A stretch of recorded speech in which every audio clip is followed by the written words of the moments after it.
Friends, I know there are a million things on your minds right now. From the smoke blanketing much of the Midwest due to the wildfires in Canada, to the cyclospora outbreak all across the country, from the ongoing war with Iran to the earthquake in Mexico, from the irretractable heat wave that shows no sign of abating, to the recent vote in Congress where 100 Democrats voted to end aid to Israel in a purely performative gesture of virtue signaling, from the continued fabricated call against voter fraud to the death of individuals at the hands of ICE, from the rising levels of anti-Semitism on all sides to the fractures within the Jewish community. All I can say is it is a lot. And this just scratches the surface of what each of us may be entering our sanctuary carrying. To be honest, it is too much. As compassionate individuals and as Jews, it is simply all too much. And yet here we are, knowing that there is no panacea, there is no magic pill that will make it all go away.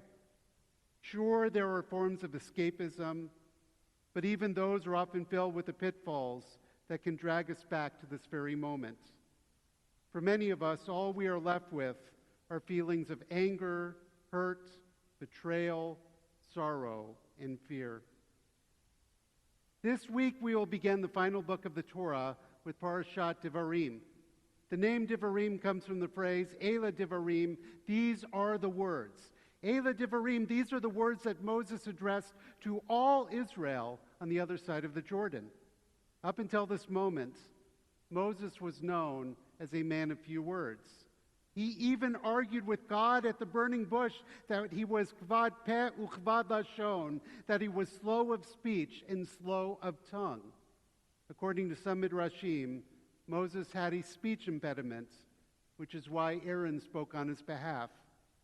Yet here, the entire book of Deuteronomy is ascribed to Moshe, who was essentially giving a series of at least 3 sermons to the Israelites as they are about to enter into the land of Canaan without him. According to a commentary in Eitz Chaim, the reason was that after 40 years of teaching Torah, Moses had become an eloquent man of words.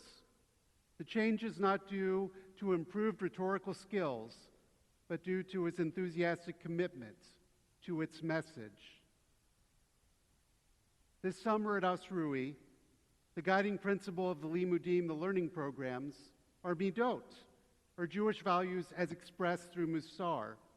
A quick reminder, Musar is a traditional spiritual Jewish practice focused on ethical self-improvement and character development. While I was serving as faculty at Asrui, we focused on simcha, joy, and sakranut, curiosity. The lesson I put together started with the question of why are over 20% of Nobel Prize winners Jewish? I argued through this lesson in the exploration of a dozen Jewish Nobel Prize winners. The reason for this, in part, is because of the Jewish value of curiosity, sakranut. But there was another value that also came up, ometz lev, courage. Though technically the phrase ometz lev really translates to mean heart strength. As Rabbi Margulis writes in My Jewish Learning, at key junctures in the biblical narrative, many characters embody the quality of ometz lev. In Genesis, Abraham audaciously confronts God on behalf of the innocent residents of Sodom and Gomorrah. Shiphrah and Puah, the Hebrew midwives in Exodus, personify ometz lev in defying Pharaoh's genocidal orders and safely delivering Hebrew babies into the world. In a famous midrash regarding the crossing of the Red Sea, Nachshon ben Aminadav demonstrates ometz lev by taking the lead among the Israelites and plunging himself into the sea, walking directly into the water until it reaches his nostrils. And in the Purim story, Queen Esther endangers herself by revealing to King Ahasuerus her true identity as a Jew. But practicing ometz lev does not require laying one's life on the line. It doesn't even require fearlessness. Hasidic master Rabbi Nachman of Breslov is known for his famous teaching, Kol Olam Kulo Gesher Tsar Ma'od, Vayikar Lo Lefached Klal. The whole world is a very narrow bridge, and the main thing is not to be afraid. Of course, all of that is easier said than done, especially in these times. One of the questions we asked the Chanechim, the campers, was how did they engage in the value of Ometz Lev? Most of the responses were centered around Etgar or climbing the tower. But a few mentioned how they were courageous in getting out of their comfort zone, in meeting new people, and making new friends. This type of courage is particularly poignant. As Rabbi Amy Eilberg writes in the Musar commentary, this leads me to one of my favorite rabbinic teachings in Pirkei Avot. Who is heroic? One who conquers one's own impulse. As it is said, better to be forbearing than mighty, to have self-control than to conquer a city. This powerful teaching turns our usual understanding of strength inside out. Surely a person who runs into a burning building to rescue a child or runs onto the battlefield to save a wounded comrade is heroic. But the Mishnah chooses to praise inner strength, the capacity to work skillfully with the complex energies that move in our hearts. The Mishnah suggests that it is relatively easier for some of us to summon physical strength. What is more difficult is responding with courage when what threatens us is the status quo, the assumptions of those around us, or the risk of speaking up when many others prefer to remain silent. Therefore, perhaps the lesson is not to give into all of those emotions and feelings that are overwhelming us at this moment. I've spoken in the past about the need both to find times to disconnect and also to surround oneself with a loving and supportive community. But clearly, there's another element as well. Like Moses, who was able to enthusiastically commit to his message to the Israelites, so too we should find ways to enthusiastically commit to that which we are most passionate about without fear and instead with courage. Let's be honest. The haters are just hoping that we will give up and go away. They want to shout us down, and they want to shut us up. They want to deny what we know in our hearts to be true.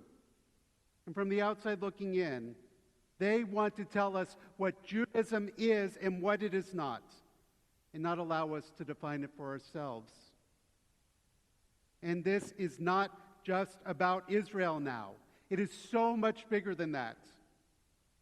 It is about a world in turmoil that wants to deny or erase the very presence of Judaism, except perhaps for a very narrow understanding of what a socially acceptable Judaism can or should look like in their minds.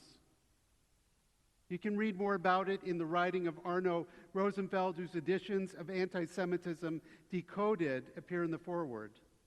Rather than quote or summarize all of it, I'll simply state his argument that we don't have the luxury of throwing up our hands and deciding to retreat.